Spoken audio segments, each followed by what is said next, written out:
Yes tuguhaye ikaze wowe tukomeza kubana umunsi ku munsi. Uyu munsi tugiye kuvuga ku witwa Bruce Melody ukomeje gutitiza imbuga nkoranyambaga ku isi hose muri Afrika by'umwihariko hano iwacu mu gihugu cy'u Rwanda. Ese uribaza uti ese arimo arazititiza mu buhe buryo? Umwaka ushize niba warakurikiranye neza witwa Bruce Melody yigeze kuvuga ngo ndimo ndabona Grammy Award itaha rwose iwa Bruce Melody. Avuga ngo Grammy Awards ni ibihembo bitangwa ku ruhando mpuzamahanga rw'isi yose, aba harimo abastari bagiye batandukanye b'abanyabigwi. Twavugamo abastari bakomeye cyane ba Chris Brown, ba Drake, ba Davido, ba Wizkid, ndetse ku buryo abitwa ba Diamond kukandagirayo biba ingora bahizi cyangwa se injyana muntu. Nuvuga ngo witwa Bruce Melody we yarivugiye ati jewe umunsi umwe muzabona Grammy Award nyizanye hano mu Rwanda. Ku itariki ya mbere rero niho Bruce Melody z'ukwezi kwa kane uyu mwaka 2025 yongeye kubigaruka avuga ati simbona simuza n'abantu batarimo kubona ko Bruce Melody ngewe nzazana Grammy Award hano mu gihugu cy'u Rwanda. Ati abatabibona ndetse ahamya yuko ngo abantu batarimo kubibona neza nk'uko abibona nawe ubwo badafite ubushobozi bwo kuba bareba, bafite ikibazo ku bijyanye n'imirebere. N'ubutumwa uyu muhanzi yanyujije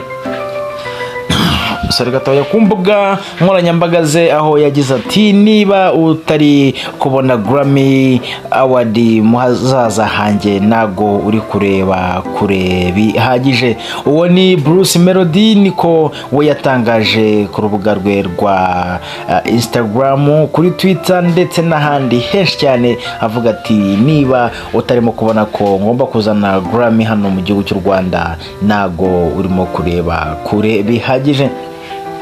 Tugaruke ku muhanzi bita Waboy cyangwa se Yamano, we na Marina rwose ibyabo bikomeje kuba gatera nzamba. Umuhanzi Yamano yaciye bugufi asaba imbabazi Marina yari amaze iminsi yatsaho umuriro kubera indirimbo bakoranye ntibabashe kumvikana. Byatumye isibwa kuri YouTube ku busabe bw'uyu muhanzi kazi utarishimiye ko yasohotse ari amajwi gusa, yashaka kwasohoka video. Mu minsi ishize Yamano yasabye Marina ko bakorana indirimbo bise urwagahararo. Icyakora uyu muhanzi aza kuyisohora atayikoreye amashusho birakaza Marina wahise asaba ko YouTube yayisiba.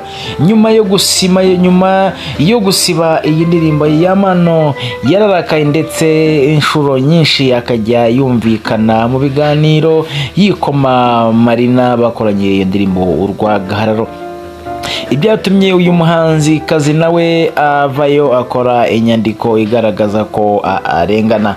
Marina yagaragaje ko gusibisha indirimbo Yamano byatewe nuko tubahirije ibyo bari bumvikanye, bityo ahamya ko mu rwego rwo kurengera iterambere ry'umwuga we yahisemo kuyisibisha kubera ko byari byakoranywe ubunyamwuga buke. Nyuma yo kubona ko Marina yarakaye akagira n'ibyo avuga ku bimaze iminsi bivugwa, Yamano yahisemo guca bugufi amusaba imbabazi. Ati Marina n'umuhanzikazi mwiza nkunda kandi nubaha, niyo mpamvu twakoranye indirimbo nziza cyane. Ibyabaye sinumvaga ko byanagera aha, umbabarire mwamikazi, ibaze twanganye ntibyashoboka pe. Uyu mukobwa w'igihugu n'impano irenze, nimumutege amatwi, nimudutege amatwi kuko twe nk'abahanzi nta kindi dushinzwe uretse kubaha imiziki kandi imyiza. Ibi Yamano arabivuga mu gihe indirimbo urwagahararo yakoranye na Marina yo yamaze gusibwa kuri YouTube. Icyakora wenda mu gihe baba babashije kumvikana bakaba bayikora ikajya hanze mu buryo bwumvikanyeho ngayo. Nk'uko rero ibikomeje kuvugwa mu myidagaduro hirya no hino mu gihugu cy'u Rwanda.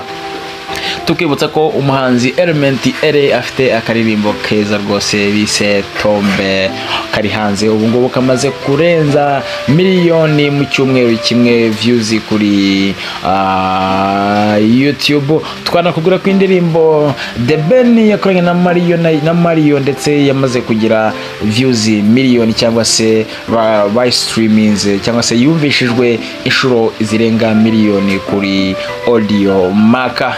Ngaye nguko rero bya industry yacu ko bihagaze hirya no hino mu gihugu, naho ngende turatsinze wawe. Reka tugaruke twibutse umuntu atarakora subscribe gukandaho rwose, ni ibintu byoroshye cyane kuri we kandi byafasha imikorere ndetse n'iterambere ryacu bya buri munsi. Ciao ciao kuba dukomeje kubana umunsi ku munsi.